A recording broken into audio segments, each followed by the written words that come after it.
2026 சட்டமன்ற தேர்தலில் தேசிய ஜனநாயக கூட்டணி எதிர்கொள்வதற்காக எந்த அளவுக்கு தயாராகிறது? இல்லை, ஒவ்வொரு இடத்துக்கு நீங்கள் போகும்போது கூட்டத்தை பார்த்தீங்க. நம்மளுடைய பிரதமர், மதிப்புக்குரிய மரியாதைக்குரிய பிரதமர் நரேந்திர மோடி அவர்கள் மதுராந்தகமாக வரும்போது அந்த கூட்டத்தை பார்த்ததுக்கப்புறம் இது வரைக்கும் திமுக காரங்கள் எங்களுக்கு எதிரி இல்லை சொல்லிட்டு இருக்கும்போது இந்த கூட்டணி தேசிய ஜனநாயக கூட்டணி பார்த்ததுக்கப்புறம் பயந்துட்டு எல்லா விஷயங்கள் பண்ணிட்டு இருக்காங்க. ஸோ அவங்க கூட்டணியுடைய பலம் பார்த்துட்டாங்க, மக்களுக்கு தெரியுது. இந்த முறை நிச்சயமாக தேசிய ஜனநாயக கூட்டணி ஆட்சிக்கு வரப்போது. எங்களுடைய அண்ணன் எடப்பாடி பழனிசாமி அவர்கள் அடுத்த முதலமைச்சராக வரப்போறாரு. ஸோ அந்த பயம் அவங்க முகத்தில் அது ரொம்ப தெளிவாக தெரியுது. சட்ட ஒழுங்கு தமிழகத்தில் எப்படி இருக்கு நீங்க பாக்குறீங்க? சட்ட ஒழுங்குமே கிடையாது, எங்கே இருக்குது? அதுக்காக தான் ஆர்ப்பாட்டம் இன்னைக்கு பண்ணியிருக்கோம். பெண்களுக்கு எதிராக எல்லா கொடுமைகள் நடந்துகிட்டே இருக்குது. இது வெறும் ஒரு அலிகேஷனோ இல்லை நாங்கள் சும்மா ஒரு பழி சுமக்கிறதுக்காக சொல்லலை. ஸ்டாட்டிஸ்டிக்ஸ் சொல்லுது பெண்களுக்கு எதிரான எத்தனையோ கொடுமைகள், எத்தனையோ சதவீதம், ஒரு கிட்டத்தட்ட எல்லாமே சேர்த்து பார்த்தீங்கன்னா ஒரு 66% பெண்களுக்கு எதிரான கொடுமைகள் அதிகமாயிருக்கு. ஸோ இது நாங்கள் சொல்லலை, உங்கள் ஸ்டேட் ஸ்டாட்டிஸ்டிக்ஸ் சொல்லுது.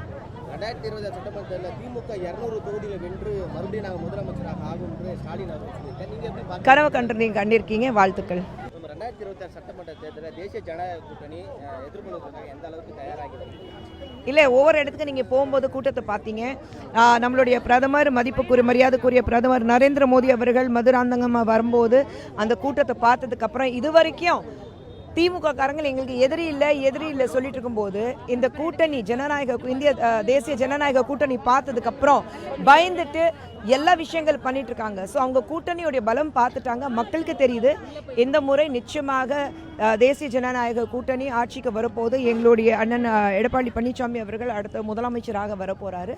ஸோ அந்த பயம் அவங்க முகத்தில் அது ரொம்ப தெளிவாக தெரியுது. சட்ட ஒழுங்கு தமிழகத்தில் எப்படி இருக்கு நீங்க பாக்குறீங்க? சட்ட ஒழுங்குமே கிடையாது, எங்கே இருக்குது? அதுக்காக தான் ஆர்ப்பாட்டம் இன்னைக்கு பண்ணியிருக்கோம். பெண்களுக்கு எதிராக எல்லா கொடுமைகள் நடந்துகிட்டே இருக்குது. இது வெறும் ஒரு அலிகேஷனோ இல்லை நாங்கள் சும்மா ஒரு பழி சுமக்கிறதுக்காக சொல்லலை. ஸ்டாட்டிஸ்டிக்ஸ் சொல்லுது பெண்களுக்கு எதிரான எத்தனையோ கொடுமைகள், எத்தனையோ சதவீதம், ஒரு கிட்டத்தட்ட எல்லாமே சேர்த்து பார்த்தீங்கன்னா ஒரு 66% பெண்களுக்கு எதிரான கொடுமைகள் அதிகமாயிருக்கு. ஸோ இது நாங்கள் சொல்லலை, உங்கள் ஸ்டேட் ஸ்டாட்டிஸ்டிக்ஸ் சொல்லுது. 2020 சட்டமன்றத்தில் திமுக 200 தொகுதியில் வென்று மறுபடியும் நாங்கள் முதலமைச்சராக ஆகும் என்று ஸ்டாலின் அவர்கள் சொல்லியிருக்காங்க. நீங்கள் எப்படி கனவு கண்டிருக்கீங்க? வாழ்த்துக்கள்.